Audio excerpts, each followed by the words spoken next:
In this video, we will learn the application of trigonometry, and for that we need to introduce ourselves to what is angle of elevation and what is angle of depression.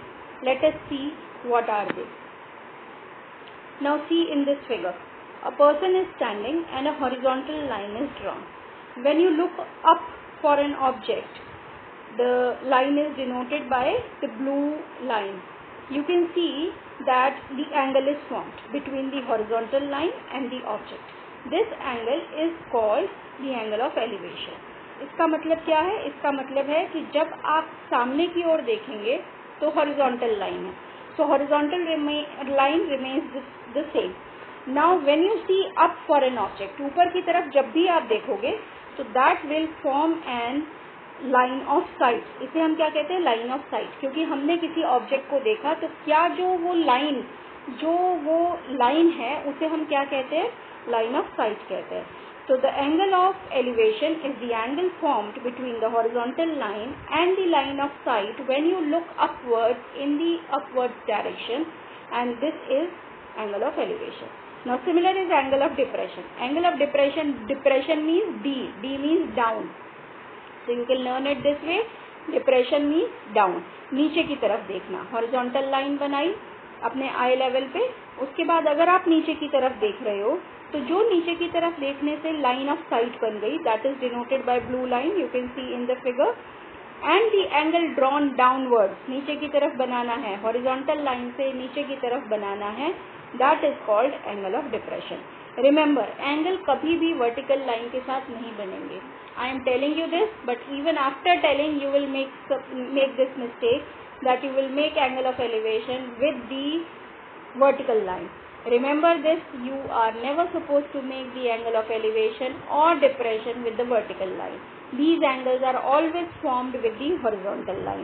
और horizontal line कौन सी होती है? जो हमारी eyes का level होता है वो हॉरिजॉन्टल लाइन होती है. ऊपर की तरफ देखा एंगल ऑफ एलिवेशन, नीचे की तरफ देखा angle of depression. This is again the same thing. आपको सिर्फ एक और डायग्राम से समझाने की कोशिश कर रही हूँ. हॉरिजॉन्टल लाइन, ऊपर की तरफ देखा ऑब्जेक्ट को, this is called angle of elevation. इसी तरीके से हॉरिजॉन्टल लाइन, ऑब्जेक्ट नीचे की तरफ है. अब आपने हॉरिजॉन्टल लाइन से नीचे की तरफ चले तो ये जो एंगल बना इसे हम क्या कहते हैं? Angle of depression. In the left hand side of the slide you can see that I am standing at the position B. अब मैं ऊपर की तरफ डी को देखती हूँ तो एंगल ऑफ एलिवेशन बनता है. नीचे की तरफ सी को देखती हूँ तो एंगल ऑफ डिप्रेशन बनता है. एक और ऑब्जेक्ट में देखिए, the dog is looking at the birds I. So line of site क्या है? जो डॉग बर्ड्स आई को देख रहा है वो लाइन ऑफ साइट है. And the angle of elevation, why? Because the horizontal line है. डॉग जब बर्ड को देख रहा है तो एंगल ऑफ एलिवेशन बन रहा है. इसी तरीके से जब बर्ड डॉग को देखती है तो बर्ड की लाइन ऑफ साइट जो है वो डॉग को देख रही है, और हॉरिजॉन्टल लाइन कहाँ पर है? आई लेवल पर है. तो बर्ड जब ऊपर से नीचे की तरफ देखती है तो जो एंगल बनता है उसे एंगल ऑफ डिप्रेशन कहते हैं. I hope it is clear to all of you. Let us have a look at more examples. Now see this. I am standing on the ground and I am looking at an aeroplane. Then जो मेरा आई level है वो horizontal line है. अब मैं aeroplane को देख रही हूँ तो ऊपर की तरफ देख रही हूँ, एंगल ऑफ एलिवेशन. डॉग को या किसी भी और किसी एनिमल को देख रही हूँ तो नीचे की तरफ देख रही हूँ, झुक रही हूँ, मतलब मेरी आईज नीचे की तरफ बेंड हो रही हैं. तो this is angle of depression. Now see this. When you are again looking at the aeroplane, the angle of elevation. Now here I have tried to show you one more thing. कि अगर आप angle of elevation या depression को देखना चाहते हो तो these angle of depression actually become your angle of elevation. देखो क्या हो रहा है. If I suppose that I am standing and I am looking at the aeroplane, then the angle of elevation is 40 degree. Now if we suppose कि aeroplane में से कोई मुझे देख रहा है, although it is not possible practically, but अगर हम फिर भी ये कहते हैं कि एरोप्लेन में से हमें कोई देख रहा है तो the angle of depression is formed. And in this particular figure, angle of depression और angle of elevation same है because they are alternate angles. Now see this. How are we going to use this angle of elevation and depression? Suppose if there is a tree and I am standing at some place and watching that tree. Look at my figure.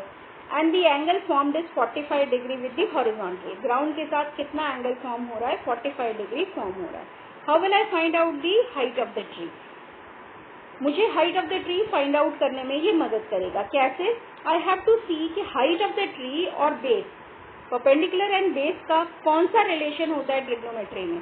Perpendicular and base का relation होता है tan theta. So tan theta is equal to BC upon AB. So given क्या है? That this AB is 20 metre. Suppose I am standing at a distance of 20 meter from the foot of the tree and the angle is 45 degree. Then tan 45, you will put the values in the first trigonometric ratio, that is tan theta is BC upon AB. सारी values वहाँ substitute करेंगे. tan 45 is equal to BC upon AB आएगा. AB की value 20 लिख दी, tan 45 की value 1 लिख दी, तो BC की वैल्यू कितनी आ जाएगी? 20 metres. Now this is how this trigonometry is going to help us in finding out the missing term. Have a look at another way of doing the question. Supposingly I know that the height of the tree is 30 meter and the angle is 30 degree and I wish to find out at how much distance am I standing. So मैंने AB find out करना है. So tan 30 की value will be BC upon में AB. Now we'll put in the missing value. tan 30 की value is 1 by root 3 और BC की value is 30. AB की value हमें फाइंड आउट करनी है. सो AB की value by cross multiplication comes out to be 30 root 3 and then we can put the value 1.732 in place of root 3 and we'll get the answer. So this trigonometry is going to help us find out the missing term using the triangle. See one more example. Suppose a parachute is flying and parachute जो fly कर रहा है वो 200 metres from the line of sight. मैं C point पर हूँ, मेरी height negligible है. अनलेस एंड अनटिल मेंशन्ड हम अपनी हाइट को हमेशा निग्लिजिबल मानते हैं. And I am looking at the parachute in the upward direction. तो एंगल ऑफ एलिवेशन बना. कितना है एंगल ऑफ एलिवेशन? 60 डिग्री है. और जो मेरा डिस्टेंस है, मेरा और पैराशूट का डिस्टेंस, वो 200 मीटर है. Now the question is what is at what height the parachute is flying. तो मुझे AB फाइंड आउट करना है. अब मुझे ये देखना है AB और AC में रिलेशन कौन सा ट्रिग्नोमेट्रिक रेशियो बताता है. So this is perpendicular and hypotenuse. So sine tells me the relation. So sine 60 की value, look at the figure in the right hand side. Sine 60 की वैल्यू क्या हो जाएगी? AB upon AC. Now sine 60 की value is root 3/2 AB upon 200. So AB की value will be 100 root 3 and then you can calculate it in decimals. That will be 173.2. I hope you have understood the concept.